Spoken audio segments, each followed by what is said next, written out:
Hello and welcome to another episode of Voice for Good. I'm Elliot Kay, a two-time best-selling author, and I have the opportunity today to work with a legend in her own right. She is one of the only international guests we have on this series. And as you know, with Voice for Good, we work with pioneers, with entrepreneurs, with innovators, with trainers, consultants who are all out there using their voice for good. Now, Dr. Louise is going to tell her all about yourself. But here's the thing, as I say, when I start every episode, is if you want to find out more, you read the bio, because we like to get down to nitty gritty on Voice for Good. And first of all, Dr. Louise, welcome to Voice for Good. Thanks for coming on the show. How are you doing? I'm doing well. Thank you so much for having me. I like what you are doing with Voice for Good, having a space to talk about like real issues and really get down to the nitty gritty. Thanks for having me. I'm excited to be here. That's okay. Thanks for flying all the way from wherever you are in the USA. Where are you in the USA? Atlanta, Georgia. Right. Thanks for flying all the way from Atlanta to the UK, which is where we're at, of course. But these days, thanks to pandemics and technology, we are both doing it for the comfort of our own home. So tell us, Dr. Louise, what was the talk that made you? So this season has been all about the talk that made you. And we've had such a variety of guests talking about some people, the talk that made them has been someone grabbing them, sitting down in the car going, listen, go for it. Here's a loan. Someone's talked about in a cafe, some guy grabbing him, talking about meditation. He's gone across the world, teaching meditation. Of course, other people have had that talk. They've got on stage, stuff's gone on in the inside, and then everything changed. Which one's your narrative? Where are you going to go when I ask you which talk made you? So for me, I had gotten my PhD, but I wasn't seeing the income that I wanted to see. Okay. And I was kind of disappointed because I was like, I've been to school all these years, a bachelor's degree, a master's degree, and a PhD. And I was kind of barely making ends meet. And so it was kind of a shocker to me just to imagine the state that I was in. We have this dream of education is going to lead to, more opportunities, but it wasn't the case for me. It does not. Not in my case, it did at least. What was your PhD in, by the way?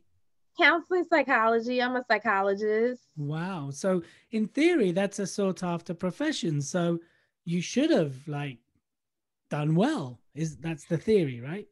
Yeah, that's the theory. You go to school and you get this amazing job and you're paid lots of money, but that really wasn't the case for me. And it was a real low point where I had to apply for government assistance because I just really could not make the type of money that I needed to sustain myself. At the same time, I was trying to empower other people to live their best lives. Right. But in reality, deep inside, I knew that there was more. I just didn't know how to get there. And so I'll never forget, it was this guy, he's a psychologist here. His name is Alden Tart, and he goes to my church. And I had just walked up to him and I was like, hey, I would love to collaborate with you. And he was like, okay. He was surprisingly very open because, for some people, they don't necessarily want to share their opportunities with people that are not on their same level. Like he was on the news, he was on every television outlet. He was really doing the things that I had hoped to do, but had not manifested yet. Okay. And so he was like, actually, I think we can collaborate. And so he ended up getting me booked to speak at this conference called the National Sales Networker Conference. Okay. And when he first presented it to me, I was like, okay, is this a paid opportunity? Because I needed to make sure that it was going to make sense, dollars and cents. And so they said it wasn't paid, but I started asking for other things like, well, could you pay for my travel? Could you pay for my hotel? And then eventually they came back and they said, okay, we can pay you $1,500 to do this talk. And that was at the time my most highly paid talk I had ever given in life. And so I was super nervous. I was speaking in front of a stage of 3,000 people. I ended up sharing the stage with Les Brown. And here in America, Les Brown is the premier speaker. He's big in the UK too. Oh, he is? Okay. All right. Good to know. And so just sharing the stage with Les Brown and just also being compensated well for my gifts, that was a life-changing moment for me when things started to shift.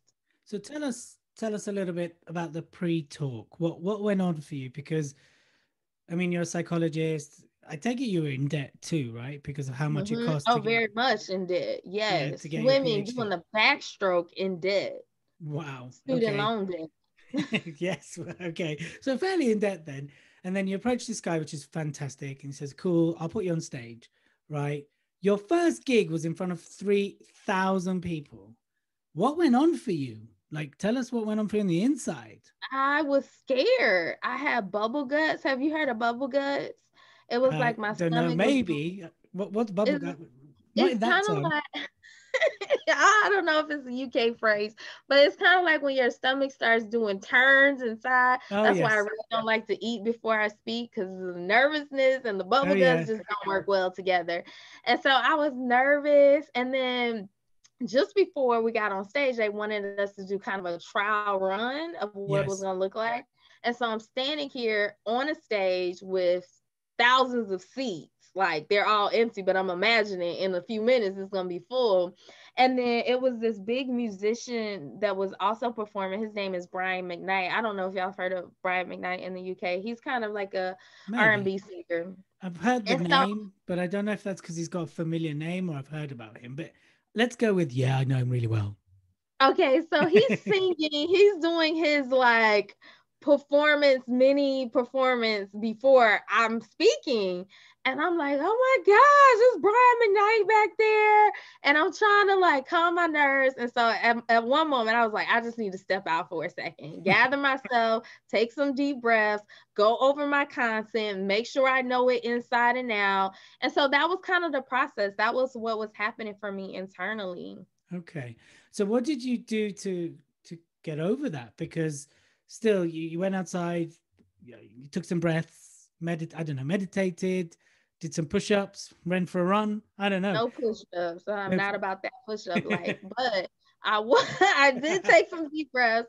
I did review my content. And then also I like to listen to music. Like there's Yeah. certain songs that are soothing to my spirit. So I'll listen to them and it kind of helps put me in this zen like space Yep. and Yep. just kind of remind myself of what this is about. Like it's not about me, it's about the transformation that I'm about to give to this audience. And Right. so when I really helped shift, when I shifted my mindset from it being about me or my nervousness or all of that, and just focus on these people came here to get something, to get Right. a transformation that's going to impact their life, then that helps shift me from a space of like, oh my gosh, into a space of just talk about what you know, talk about the things that you tell your clients every day. Because I own a therapy practice, Atlanta Couple Therapy. Right now we Mhm. have over 5 therapists in the practice, and so I had just had to bring myself back to the things that I know to be true, and that really helps center me and focus.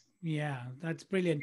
Because often something we talk about is we talk about, it's about shining the light on a worthy cause, not shining light on yourself. And when you do that, actually, like you say, you're able to remove yourself from the equation and be like, hey, I'm a teacher, I'm a facilitator, I'm here to pass on a message and help impact lives. And actually, that really helps with confidence. So, fantastic stuff there. So, you get on, you do your thing. Was it 45 minutes, 90 minutes? How long was it? It was like it went by so quick. Let me Fast. tell you. Oh my gosh. I bet it did. It went by so quick. Now today I do 2-day events, I do full day Oh, yeah. events. And I think that was like a 35-minute event. So before I could even process through everything that just happened, it was over. It was so quick. Brilliant. And so, what had changed from you? Let's start. What changed from you on the inside once you did that? Once I did that, I was like, oh my gosh, this is what's available to me, because this is what happened. So I had an offer at the end. Like a lot of speakers will have something to share with their audience at the end. And so for Yep. me, it was my book. And then for Les Brown, it was his $2,000 program. Yep. Same event, same people. I'm offering a $20 book. He's offering a $2,000 program. And so that was one thing that shifted in me, is just to know what is available and not to undersell yourself. Yep. Because what I know about Les Brown is his speaking rate starts at $20,000 and can go up to $50,000 per talk. Yep. And so that really helped shift my mindset in the sense that he had $100,000 payday that day. Yep. And I sold some books. And so we both have the same we have the same setup at the back of the room. I have a table, he has a table. Yep. So I'm looking at all of these people wrapped around the building to like purchase this $2,000 program. And then all those same people come to my line and purchase my $20 Yep. book. And so I think in my mind, it just shifted what is available, what is possible. Because I think before that, I had some limiting thinking patterns, like some distortions in my mind of, oh no, it's no way that someone can pay me $2,000 for a program. And so it really just shifted my mental limitations about what's available. Oh, cool. And what happened to you as a result to your business and after being on stage? And, what happened? Did you get more clients, more inquiries, more bookings? Tell me a bit more about that. That's a great question. One of the things that happened is after I got off stage, all of these meeting planners was coming up to me and they were like, we want you to speak at our event. Can you speak at this corporation? And I just understood the process of speaking is speaking begets more speaking. The more you speak, the more you speak, because when you're on stage, people begin to see you as a solution to a problem that they're having if your talk is positioned in the right way. And so those are some of the things that helped me. And then after that event, I ended up getting booked for a 30-city contract where I flew to over 30 cities, Wow. and the organization paid me, flew me in, took care of all my travel, and then paid me to speak. And I Yep. was like, I kind of like this. This feels like it kind of works for me. Yeah, cool. So really, so many opportunities came your way as a result of that one. I mean, in fairness, you did it big. Most people start, there's 20 in the room. You started, there was 3,000 in the room. And, and it all boils down for you asking that question, right? Going up to that guy and saying, can we do something together? And I guess I don't know the guy, but he was clearly grounded enough and humble enough to go, sure, let me get you on this stage. He clearly saw the value you would bring, because I'm pretty sure he has other people ask him that. So there's got to be a reason why you, right? And so everything has gone well for you. You start traveling, you start speaking. So for anyone that was in a similar situation to you, maybe they're in debt, and maybe they're highly. I don't think it matters if they're highly educated or not. But let's take the scenario: they're in debt, they've worked hard for a long time, and maybe they're thinking of transitioning. Maybe they're thinking of taking out speaking for a good cause. What would you say to them if they're listening right now? What would you be your message to them? The message to the beginning speaker that wants to get started. Yeah, someone that's just like, before you approach that guy, I just know there's something better out there. I know there's opportunity. What would you say to those people?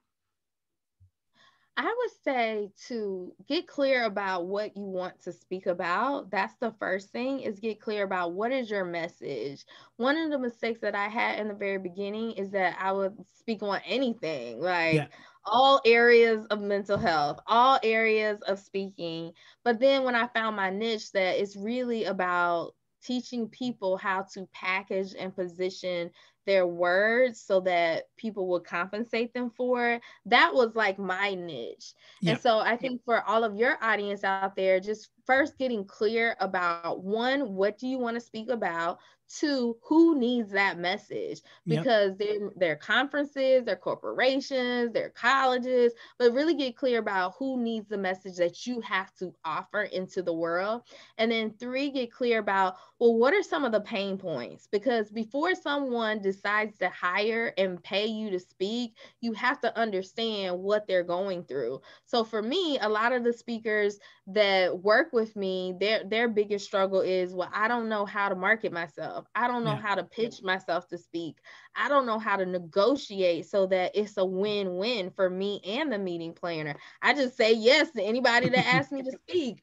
And so I think if they can just start off with getting clear about those three things, that will take them a long way. Cool. So now you help speakers package their speaking. Is that right? Mhm. And so they can get booked and get paid.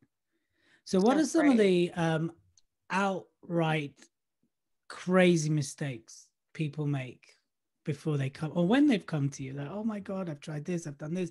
Where you're like, what were you thinking? You're like, oh my God, I can't believe you did that. What are some of those things? They're lies. They're I lies. know there are, right? Um, Let me see, maybe two or three things. So, one mistake that I see that new speakers make is they don't tell people that they are a speaker. Like, they just feel like, oh, I put it on my website so people will find me. And that's not how this process works. You Nope. have to actually reach out to people, just like how I reached out to you. And I was like, you know what? I like what you're doing. I think I can support your audience in this way. That's the thing that I feel like a lot of speakers make is they don't ask, they don't Yeah. they don't tell people that they are a speaker, they don't. And then another mistake is a lot of times they'll speak for free without asking for anything, like not even like a testimonial um or a copy of the recording, or I mean, it's so Or many other some things that you can exchange. ask for Yeah. outside of money that can make it like advantageous for both people. And so I think those are some of the main mistakes that I see speakers make. Also, you have to make sure that you establish your brand as a speaker. And when I say establish your brand, I mean have some recordings of you talking, have some pictures of you holding a microphone, speaking on stage, have a short video reel. Like those are some things that will help establish your brand as a speaker. Brilliant. So right now we're in this crazy world, I pandemic, know. lockdown. What do you still see from your point of view? I know the answer, but I want to hear your point of view, right? That there's opportunity right now, and now's the time to use speaking. Would you say that's the case from where you're sat? Are still people around you still getting booked, or is it completely closed down for you? Um, that is a great question because you're right. We are in changing times during this pandemic. Things have just totally transformed, but you can still get booked to speak even Oh in yeah, during this time. Like I booked 5 speaking engagements in the last 30 days. brilliant. So one of the things that I've been doing to pivot during these times is the organizations that wanted me to speak live. I've been reaching out to them and just saying like, hey, we don't have to cancel this event, we can make it virtual, and I can make it easy for you by setting up the platform. So all you have to do is just send a link to everybody that's registered and they'll still get the value that I'm going to offer during this training. In fact, it may be even more valuable because now they'll have a replay and be able to watch it over and over again. Um, the other thing that I'm telling speakers to do is to look at virtual summits. Like virtual Yeah. summits are really great ways to get your message out there. Even if you do a virtual summit for free, but then you list build or you just kind of build up some brand credibility for my new speakers, that can be a great way. Also, media interviews. I've done like 5 media interviews since the pandemic with some pretty big media outlets like the Wall Street Journal, NBC is really big here, Mm. also Cosmopolitan magazine. So there have been a number of magazine articles that I've been booked in since this time. So don't sit on your hands. There's still opportunities out there. Just seek them. And if you need support, get some support and have someone walk you through holding your hand through how to have these conversations with these organizers so that they understand the value that you bring to the table. And why do you think right now is the time to use your voice for good? A lot of people are stressed, a lot of Hmm. people are overwhelmed. Um, a lot of people, their marriages are breaking up. A lot of people are trying to balance being a parent and a teacher at the same time because kids can't go to school. They're doing this virtual learning thing. And so Yeah. adding a lot more tension and stress to relationships than we've ever had before. And so that's part of the reason why I think speakers have to get out there more so that people can see some semblance of hope in this difficult time. You know, it's interesting because I asked most speakers that question, or most people that I interview on Voice for Good, and pretty much every single person I've asked that question has all talked about hope, people looking for hope. And so there's clearly a underlying theme that people are looking for hope, they're looking for direction, they're looking for teachers, they're looking for the voice of wisdom, but hope seems to be the one narrative that's consistent. So that's brilliant. So if people want to connect with you, if they want to reach out to you, if they want to ask any questions, how do they do that? Sure, there's a couple ways to connect with me. One is my Facebook group. I have a Facebook group. It's called Pay to Speak, and it's a free Facebook group. You can definitely check it out. If you've ever felt like I want to get started with speaking, but I have no idea where to start, then definitely check out the Facebook group Pay to Speak. And then the other way of connecting with me is I have an upcoming conference. It's a virtual conference, and it's November 13th through November 14th. I have a bunch of experts, 10 experts that are coming, and they're talking about how to sell from the back of the room, how to sell coaching programs, how to get started with speaking, how to plan your own live events. And so if you're feeling like, I don't know what to do to monetize my voice during this time, or I realize that my income has taken a dip in the ways that I traditionally work, then definitely consider joining the Couch to Podium conference. Brilliant. And we'll put the links. So that means I have to really put this episode out before November so people can actually click on the link and find out more. Right. Okay. So that moves things up a little bit. Excellent. What would be your final message to anybody that's listened to this episode, from your heart to theirs? What do you want to say to people right now? It doesn't have to be about speaking, by the way. So from my heart to yours, I would say, recently I had surgery. I had fibroids and I had to have them removed, and I was so scared. Because when you have surgery, I don't know if any of your listeners have had surgery, but when you have surgery, the doctors ask you all these questions. They're like, what do you want to do if something goes wrong? Like, who do you want to make the decisions about your care? And so I'm faced with this possibility that I may not make it. And it's freaking me out. And so I'll never forget my mom. She was there when I had the surgery, and she got me this plan. And I put the plan in my therapy office because I own a therapy practice at Atlanta Couple Therapy. And so I was looking at the plan, and it was dying. I was like, oh my gosh, my plan is dying. Because it's like when I look at it, I think of her and I adore her. And so it started dying, and I realized I had not been watering it. And, you know, I think our businesses are the same way. I think our gifts are the same way. I think speaking is the same way, that if you want to grow in any area, you have to water that area. You have to be committed to learning and investing in learning in the areas that maybe you don't know, so that you can continue to grow. Brilliant. That is beautifully said. Well, thank you for taking time out from your busy day to being with us, Dr. Lewis. And flying all the way virtually over to the UK and spending the time with us. To everybody listening today, reach out, connect. And as always, I'm going to end the episode by saying there's always the right time to speak out is always now, regardless of a pandemic, not pandemic. When you've got something worthwhile to say, when you've got something important to say, and you're solving a meaningful problem, people always listen. And as a result, take action. So if you can be that vehicle, you can be that person, don't hold back, speak up. Until the next episode, I'll end as I always end. Be seen, be heard, and always use your voice for good. So have a great day, afternoon, or morning, wherever you are in the world. See you soon. Bye.